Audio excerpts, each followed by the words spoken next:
Here we are on a Wednesday night on the 19th of July, and some thunderstorms will be back on the scene late Thursday into Friday.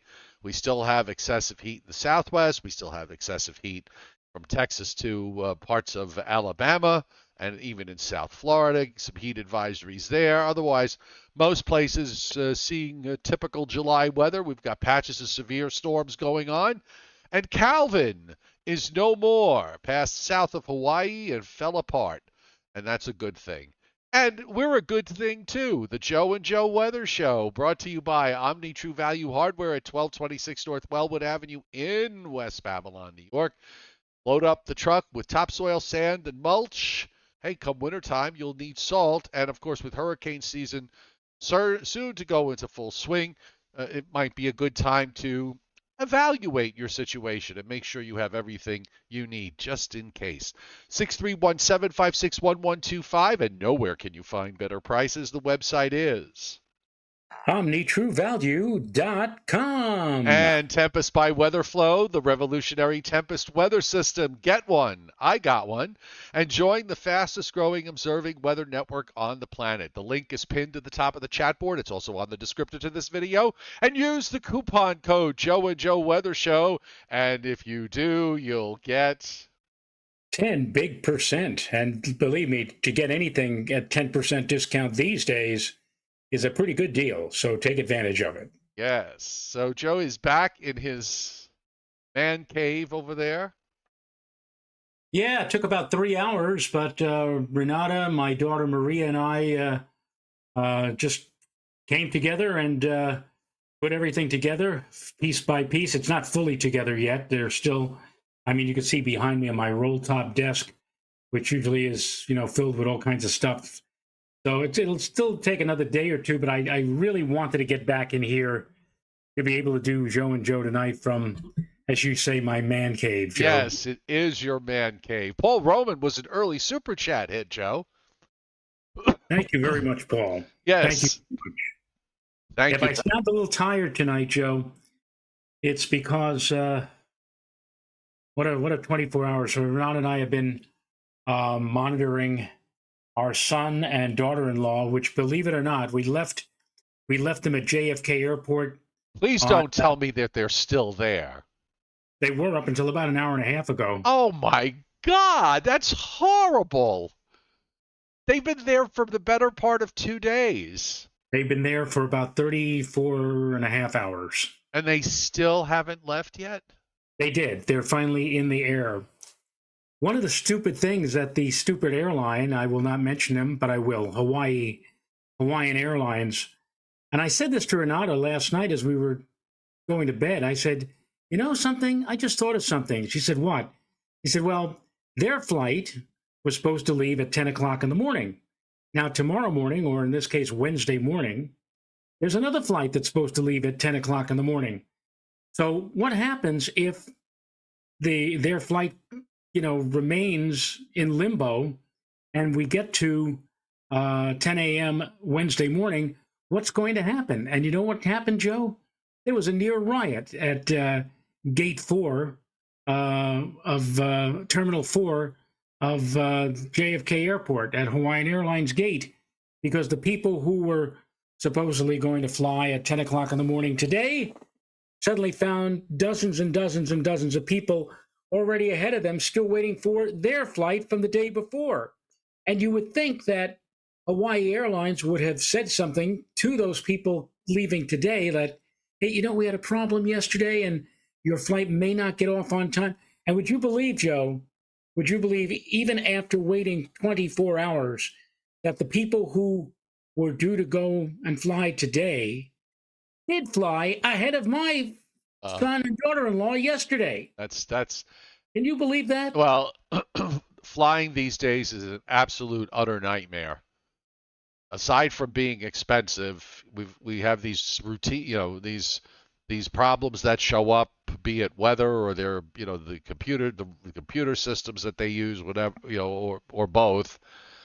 No, that's kind of one of the reasons why when I take trips, I drive, because at the end of the day, I wind up getting there faster. and I'm in control of my destination. Well, they finally got off again about 6 o'clock this evening, and I mean, I actually used a little bit of my power with the media. Oh, you use your pull. Well, I Your called up pull. a couple of local television stations, Fox 5 and uh, NBC4. In fact, our dear friend Howard Price, who is the husband of our former news director over at FiOS One, told Howard about what was going on. And my son actually appeared tonight on Channel 4, and he used his phone. Because he sure as hell ain't appearing in Hawaii. Not yet, anyway. But I mean, he did a great job. He did like a stand up to explain what had happened, and he actually interviewed one of the irate fellow passengers, and they sent somebody from Channel 4. And this is great because if you send a reporter to JFK Airport, they can do a report from outside the airport, but you can't get into where the passengers are because you have to go through customs and or Security. You can't do that. But now with the ability of being able to send video with your phone, which came out, I mean, you wouldn't even know. It boggles my mind. It looked like somebody was actually there with a camera doing a report, and it turned out to be my son. And they billed him as Joe Rayo Jr. I said to Bernard, I said, yeah, like anybody still remembers who Joe Rayo Sr. is. Well, they do. They do. All Anyway. right. Well, at least they're on their way. You're back in your office. They're on your way. Your feng shui is gradually getting into line here. So, it's all good. It will all be good. Unless, of course, they get to Hawaii and it turns out that they gave their hotel reservations to somebody else. I said to Renata while we were having dinner a little while ago, I said, this airline, Hawaiian Air, is seemingly so incompetent. They couldn't find any. It seemingly nobody wanted to make a decision, at least from what my son was telling us through the overnight. By the way, the two of us are a little bit working on a bit of lack of sleep and just stressed from all of this from last night. But I said to Renata, I said, I hope that they took because they used another plane. The plane that they were supposed to be on was the plane that the other group that left this today took. And I said, I do hope that they took all the baggage out and transferred to the other plane. Oh, want to bet? On the other hand, both planes were going to the same place. So when they get there, who knows? Maybe they'll find a whole bunch of suitcases going round and round and round already. Well, look, let me know next time when you're booking something, because I have very, very close friends that work at Pterodactyl Airlines. And the other problem was it takes 10 hours. This is a direct flight, nonstop. Yeah, it's a long flight. Right. So if you manage to be delayed by more than an hour or two, the flight crew says, "Oh, we can't fly now because we can only be on duty for 12 hours or 10 hours or whatever." I mean, literally, when they get on that plane, that flight encompasses their entire time, up in the air or whatever like that. And so since twice they couldn't make a decision as to whether or not they would load the plane and get the passenger on. Twice that the flight crew said, well, I guess we're just going to leave. And that's what they did. They left. Unreal.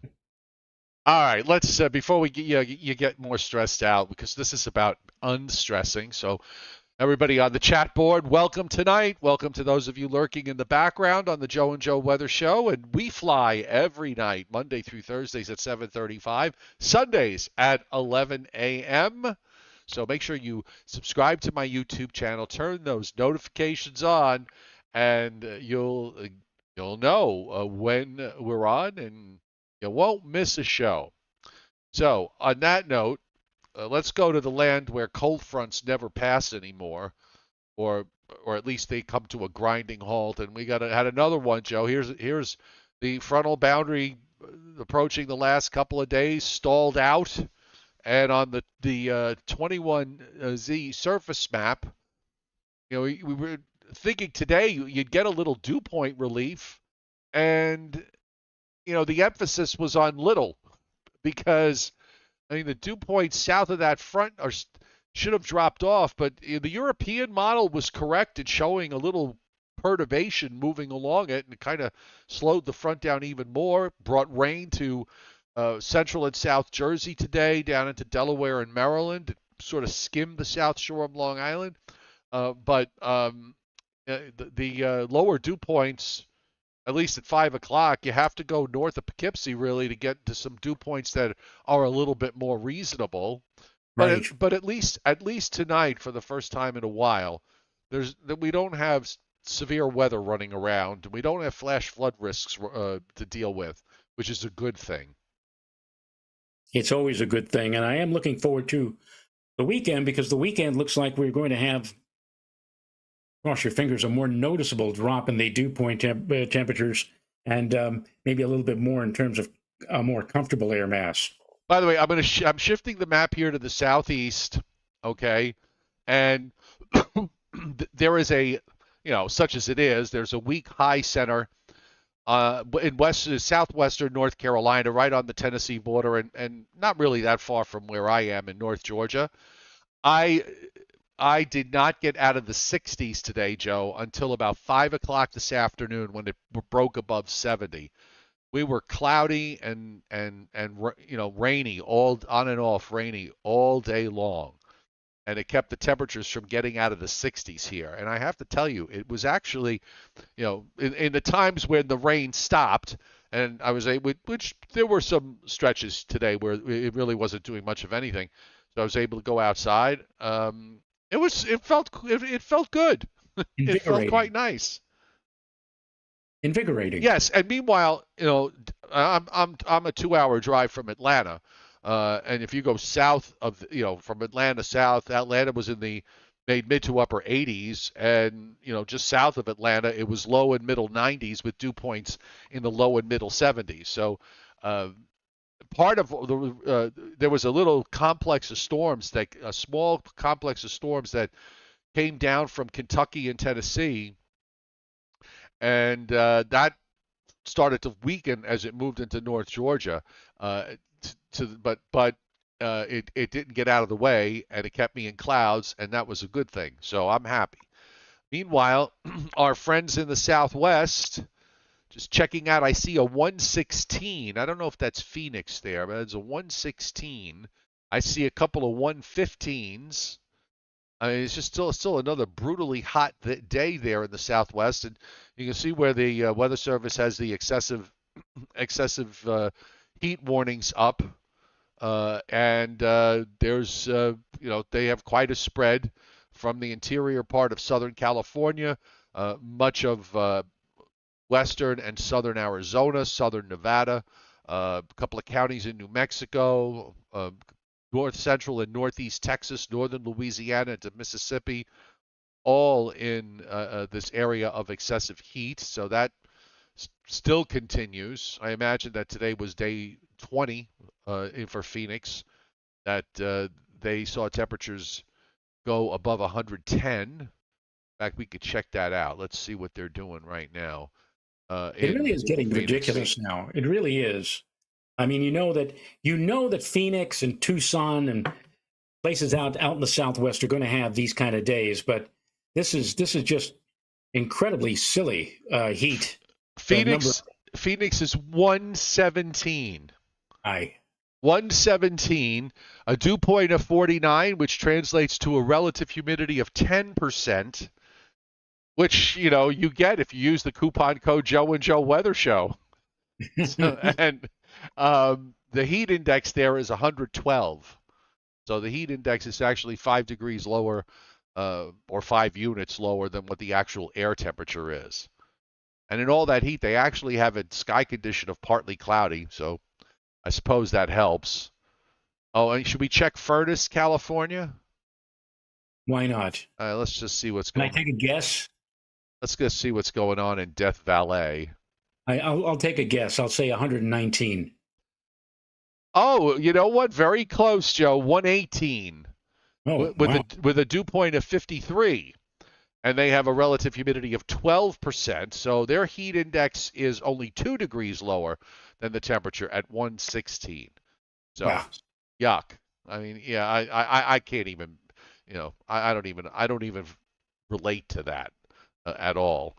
So anyhow, we do have a couple of severe thunderstorm watches up. One in eastern Minnesota and northwestern Wisconsin, another one in western Kansas and eastern Colorado, a couple of counties in northeast New Mexico, a county in westernmost Oklahoma and the Panhandle, and a couple of counties in northwest Texas.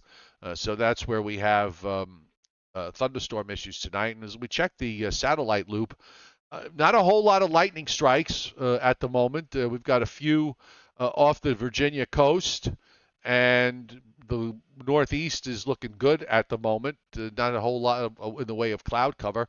Some thunderstorms along the South Carolina coast, and there's some storms in moving into Southeast Georgia. They were a little more active earlier across the state from east to west, but they're done or they're weakening. And we've got scattered showers and thunderstorms in parts of Utah, Colorado, New Mexico, and in eastern Arizona. So there you go. And if you look up, by the way, along the Canadian border, you can see a little swirl there in northern Minnesota. That's the next system that is going to bring a cold front, and this one actually goes through and keeps on going. So that's going to allow for a nice dry air mass to come down, as you pointed out, Joe, for the weekend. I think we probably could see dew points getting into the 50s for Saturday and Sunday, and it might even last into Monday. Well, we'll see. I'm hoping. Anything beyond 2 days will be a bonus. Yep. Northeast satellite view. It's actually quite nice now throughout all of the Northeast, except for a few clouds in down East Maine and some patchy clouds in southeastern New England. Nothing to write home about really. And there you can see the lightning. Let's also, I'm sorry, I didn't mean to interrupt, but let's also point out that the skies once again today are smoky to a degree. Not the horrendous orange color that we had like a month ago, but most definitely it is hazy or smoky or whatever you want to call it up there today. Yeah, I'm not seeing the milky white on the satellite loop as there's a little bit of it, but it's not like it was yesterday or the day before. Yeah. Well, that's a good thing. That's a good thing. All right, radar, taking a look. You can see what's going on up in this area in Minnesota and Wisconsin. We've got a number of severe thunderstorm and even a couple of tornado warnings that are in play as of 7:56 p.m. Eastern Time. So remember, folks, whenever it comes to severe weather or any type of weather, really, obviously, if you're watching this later on, you're going to have some of the radars and satellites are going to be dated. So be sure to go to weather.gov to get the latest weather information. Yes. Some showers in Missouri, some showers in parts of Nebraska and northeast Kansas and in southern Iowa. In the Carolinas, we got one severe thunderstorm warning in, I would say probably close to Morehead City, South Carolina, and there's one flash flood warning there along I-95. Great place for it.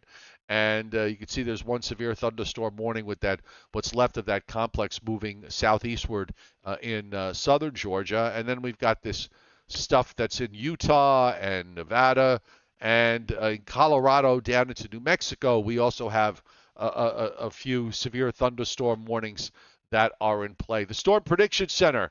The tornado watch that was up for southeastern Virginia and North Carolina is now done.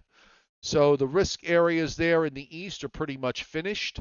The slight risk from Colorado and northeast New Mexico, northeastward up into Minnesota and Wisconsin are in play, and that's where we have three severe thunderstorm watch boxes up tonight as storms are now rolling through those particular areas. Now for tomorrow SPC has got general thunderstorms into western, southeastern, and southern New England, down to Virginia. Then you get into the slight risk in uh, west of I-81 in New York State and in central PA westward.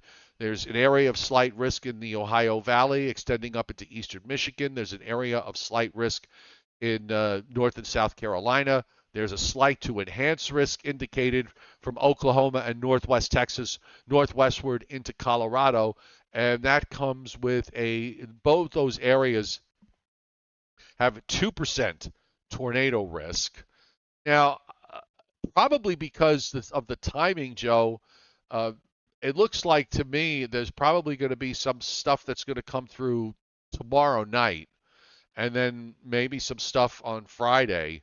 So that may be the reason why they don't have any risk area up the coast for tomorrow. They do have a marginal risk. I think they're going to make this a little bit bigger tomorrow, but they have a marginal risk I for think so. western New Jersey, south of Route 78, eastern or the southeastern quarter of Pennsylvania, eastern Maryland or the eastern half of Maryland, small portion of northeast Virginia, over to the Delmarva Peninsula and into Delaware. Also marginal risk South Carolina westward across the Gulf states and into Oklahoma, and a marginal risk in the western plains. But yeah, I think they're going to make that a little bit bigger. I think so, and I do not think it'll be made bigger, but it will. I don't think that we're going to see anything within that marginal area that is bumped up to slight. I think everything's going to be moving along too quickly for them to inject a slight risk. But yeah, I think the marginal risk area could indeed be increased and include portions of the tri-state area, including parts of Long Island, northern New Jersey, maybe even the Hudson Valley. That would Yeah, be for fun. I would think it would be just be isolated storms. If we do wind up seeing some stuff move through, oftentimes when you get a setup where it's almost like a warm front, cold front, so you get stuff that runs out ahead of it. If say if it runs out Thursday night overnight into early Friday morning to about daybreak, that may cut down on daytime heating. So that's probably a good reason why uh, it shouldn't be beyond a marginal risk. And that likely, well, he says, with fingers crossed, that likely will be the only severe weather threat that the tri state area, the New York metropolitan area, will have to endure over the next, 3, 4, 5 days. We don't have any threat tomorrow. Friday, of course, is that potential for marginal activity, but then Saturday, Sunday, and as you mentioned, Joe, maybe even Monday look to be lower days with dew points and humidity, and also a fair amount of sunshine. So hopefully we'll be able to go through the next several days with not much in the way of a threat for any kind of significant precipitation or any kind of severe weather. WPC. Now remember, everything is still saturated, so even if it winds up being scattered activity, you have to allow for the possibility that we could see some local flash flooding because it's not going to take a whole lot of rain to pull that off. Tomorrow, it's all from basically western New Jersey westward, New York State west of the Hudson, all in a marginal risk down to the Carolinas, west across the Ohio Valley, and you see various patches there of slight risk, which is a 15 to 40% chance of flash flooding. So central and western PA, a small portion of northern Virginia, West Virginia, from western North Carolina northwestward to southern Illinois, and also in the area from northwest Texas northwestward through eastern Colorado and a couple of small corners there in Wyoming and in Nebraska. Now, day 3 for Friday, WPC has actually extended the marginal risk for flash flooding southward down to the Delmarva Peninsula. So that includes eastern Pennsylvania to southern New England. In fact, it includes much of southern and western New England, New York State, let's say east of I-81 going eastward, all in that marginal risk with that small area of slight risk, and then marginal to slight risk across the parts of the southeast, the Tennessee Valley, into the lower Mississippi Valley, and then marginal to slight risk of flash flooding, eastern Arizona and New Mexico northeastward into southern Colorado. Now let's talk dew points, because I got the dew point map from the GFS, and this is back from this past Sunday when dew points were in the 70s. And now, of course, we're moving through this week. We get maybe just a little bit of minimal dew point relief that supposedly came in on today, but was more to the north than to the south. And then we start to see the dew points come up tomorrow. They don't really go. They don't go flying up. In fact, the dew point in northern New Jersey on the GFS at 2 o'clock tomorrow afternoon is 59. So you might actually get a little bit of drying tomorrow for a little while until we start to get into that close enough to that next warm front cold front combination, and suddenly by Friday evening the dew points have climbed up into the 60s. It gets to a 69 dew point by Friday afternoon, and then after that the dew points just collapse down into the 50s. Look at this Saturday afternoon. There's some 40 dew points in central PA, 50 dew points in upstate New York and New England, except for the eastern half of Maine, still in the 60s. And we've got dew points that are going to drop down under 60 all the way into North Georgia and northern Alabama and northern Mississippi. So that's going to feel good. And then Sunday morning, the same thing, Joe. Dew points down in the low 50s, 53 dew point for whatever that is, just west of New York City, and a 51 dew point up at Albany, and a 53 dew point near me. So I'm happy about that. And Yeah, who would have thought, Joe? 53 dew point in northern Georgia in mid to late July. and look at Sunday afternoon. The 50 dew point, the 60-degree dew point line drops all the way down to the southern, almost to the southernmost part of the state. I've got dew points. The dew point here is 52 Sunday afternoon. I mean, even if it's 5 degrees too low, it's still incredibly pleasant. And then Monday, still holding on to some lower dew points. They come up a little bit, but we still got dew points in the 50s during the day on Monday. It's not until Tuesday that we start to see the dew points go back up into the 60s, and then we may have to wait a little while for a significant change. That doesn't really come until sometime in early August. At least on this model run, has a nice plunging cool air mass right around August 2nd, August 3rd. So Well, that Of course, August 2nd is somebody's birthday. it is indeed. So wouldn't it be nice to get some dew point relief on your birthday, Joe? My gift to all of you. I can remember one birthday, 1975. It was a Saturday, and they called it Hot Saturday, and the temperatures, even up into New England, were like at or above 100. It was horrible. I have when I was born, the day I was born, it was like 77 degrees and low humidity and bright sunshine. I'd love to see that happen again. My birthday gift to all of you on August the 2nd. Let's hope that that does take place. But Joe, it's going to be probably one of the nicest weekends, and that nice drop in the humidity this weekend. Do you think they're ever going to cover that on the national news? No, of course not. The only thing the national news is interested in is heat, floods. It would be nice Right. for a change if they sent somebody out somewhere, like in northern Georgia, and say, "Well, you know what? It's late July, but it's beautiful in the I lower." I would prefer that they keep this place a secret. Yeah, all right. So here's the GFS on the surface map here. So you see these tomorrow evening. Most of the storms are well inland, so the whole day side for eastern PA to southern New England should be fine. And then there's a bit of a warm front that comes through with some showers and storms. Looks like sometime between 1 a.m. and 8 a.m. And then as the cold front comes through with the upper trough, probably some thunderstorms. I want to just look at the European, and the reason why is that the European has been so much better these last couple of weeks with these systems, especially when it comes down to the timing. So it seems as if the European and the GFS are kind of timed out okay for Thursday night. They both are showing showers and some thunderstorms moving through during the early morning hours. And then the GFS, I'm sorry, then the European actually gets fairly robust with some showers and thunderstorms Friday afternoon. So this I think justifies that potential for a marginal risk where we would see isolated severe thunderstorms, and also the marginal risk for flash flooding. Again, because the ground is saturated and it wouldn't take much to get some local flash flooding. But it goes away, the front moves and gets out of here, and Saturday looks okay, Sunday looks okay, Monday looks getting into Monday now.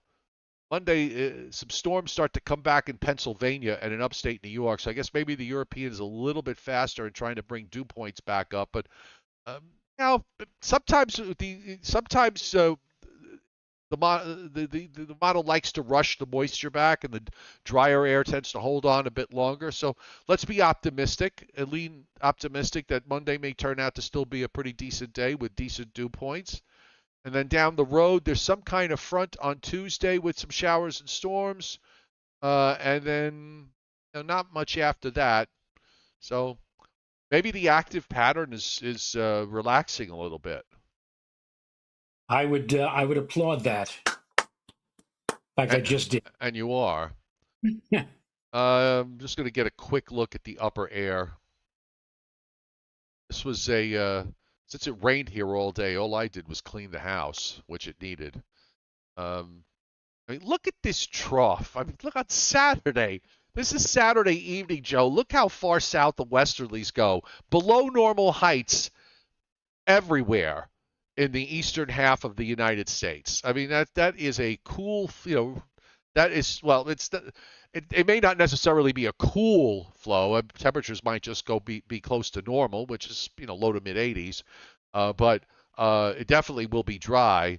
The trough just slowly hangs around and then lifts out somewhat this is on the European, and there's another trough that's in another upper low that's dropping down into Hudson Bay later next week. Let's see how the GFS handles this. And while I'm switching maps, Leon Probisky hit the tip jar tonight. Thank you, Leon, for hitting Super Chat. So here you go. I mean, you still have... It's like we were saying last night, Joe. I mean, like Joe and I, we could remember, especially in the 70s, in July, you look at the upper level 500 millibar map, and there would be only like 3 or 4 height lines across the whole country. Yeah. And one like a stagnant ridge of high pressure, and no way that any cool air could penetrate or whatever. And it'd be just one hazy, hot, humid day after another. This is crazy. This is like the opposite of what you see. Yeah, I agreed. And there still seems to be a tendency for troughing to want to be in the eastern part of the United States. He's got a flattish east-west ridge that continues to sit, it's all stretched out. Looks like the upper high center is somewhere in New Mexico. So that'll keep areas from Louisiana and Texas westward to Southern California in the heat. If that ridge doesn't get out of the way, which kind of changes in shape, but it basically stays in that spot. Just very quickly, Calvin's gone. In fact, they just took down all the tropical storm warnings, so Calvin is gone. I looked at it this morning as on the satellite. It's amazing. Hawaii is a place with hurricanes that come in the eastern Pacific and go westward. Hawaii is the place where they go to die, and Yep. they do. The vast majority of them do. It's those hurricanes that form south of Hawaii, which doesn't happen often, but but they do tend to happen in El Nino years. So we may actually see something form at some point later in the hurricane season.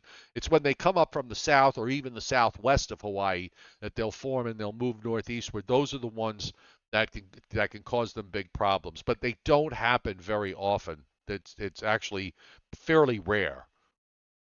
It is. Of course, the one that stands out in my memory, because I had visited Kauai, westernmost Hawaiian island, in 1991 and 1992, there was Hurricane Iniki. Iniki, yeah.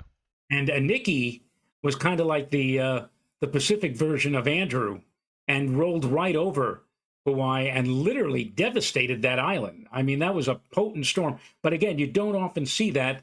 And the only time you do see that is when you get a hurricane forming south of the Hawaiian Islands, not well to the east of the islands, like off of the Mexican coastline. Because as you said, Joe, those hurricanes and tropical systems that head on a westward course toward the islands, they either fade out completely or they reach the islands and just Exactly. die. Frank Yes. Scalera hit super chat. Thank you, Frank. Do you have super chat? Do you have Briller Jeopardy? Thank you, Frank, for hitting super chat. Do you have Yes, Briller Jeopardy? I do have Briller Jeopardy, All right, and let's do it. I'm gonna get it for you right now. In fact, as I said last night, I have a whole stockpile of Briller Jeopardies because Scott has been sending the Briller Jeopardies to me over the last week. Except I really didn't have the ability to open them up because I was working off of a laptop, and so I just couldn't do that. But now I do. I do have the ability to take a look. I'm going to get there right now. And in fact, once I get to the what Scott has been sending me, here we go. Wow, 1, 2, 3, 4. Okay, this one was July the 9th. I think we did that already. July 11th. I'm gonna just do I'll do this one.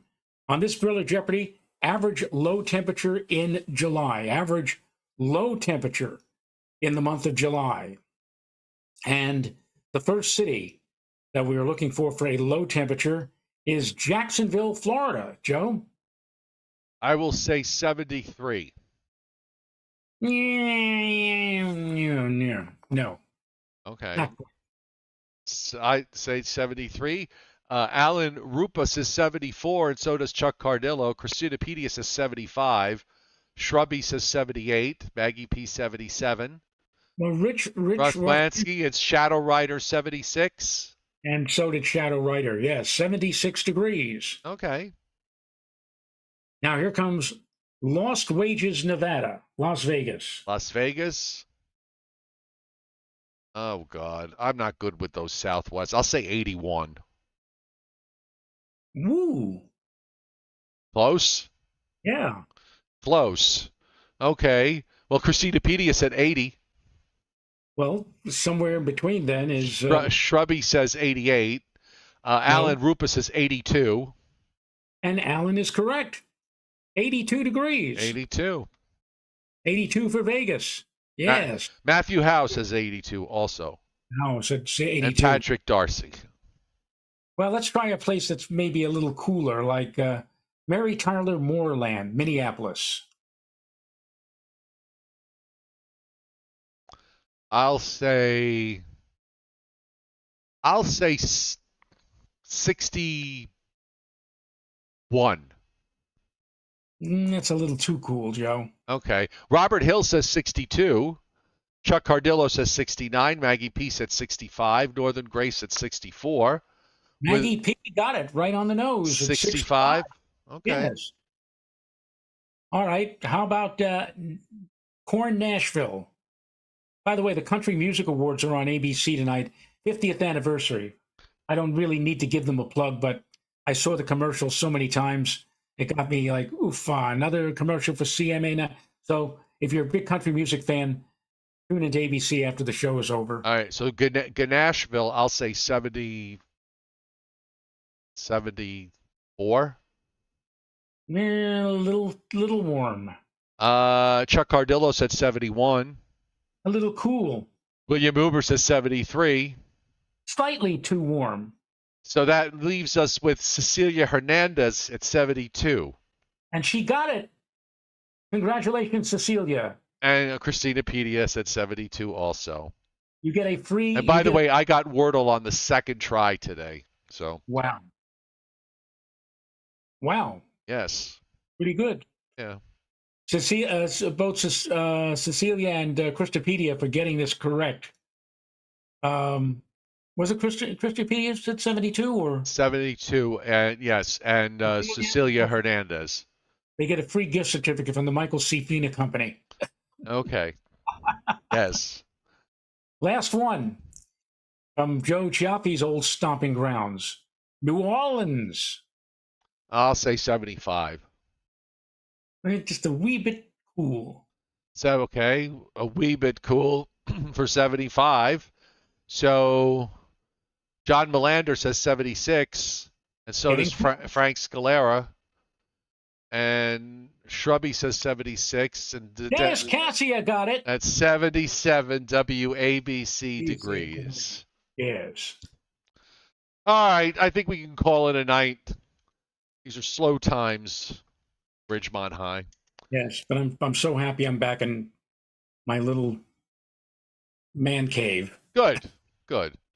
Yeah, you're out of sorts when I know how I feel sometimes when I'm not at home and I'm taking, if I take the show on the road, Yes. it doesn't feel right.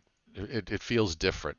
And Cecilia Hernandez, who made a broad comment earlier on the chat board about the Northern Lights, hate to break your heart, Cecilia, it ain't happening. Right. That was all BS. The Joe and Joe Weather Show is brought to you by Tempest by Weatherflow. Get the revolutionary Tempest weather system. Join the fastest growing observing weather network on the planet. Link is at the top of the chat board. It's also on the descriptor to this video. And use the coupon code Joe and Joe Weather Show, and you'll get a big 10% off. And of course, our wonderful sponsor, Omni True Value Hardware at 1226 North Wellwood Avenue in West Babylon, New York, serving Long Island and the entire New York, New Jersey, Connecticut tri-state area with everything you need. 631-756-1125 for the best prices in town, and the website is OmniTrueValue.com. Okay. All right, so we'll be back tomorrow night at 7:35. I'm thinking about taking Sunday off because if it's going to be a nice day with dew points here in the low 50s, I wanted to just enjoy it. Well, that's probably warming the cockles of Bernarda's heart because on Saturday and Sunday I will be at the big German Fest. Okay, so you know what, folks? We'll let you know now. We're going to take off this Sunday, but we'll be back tomorrow night at 7:35 p.m. Eastern Time. Righto. Nighty-night. Bye, folks.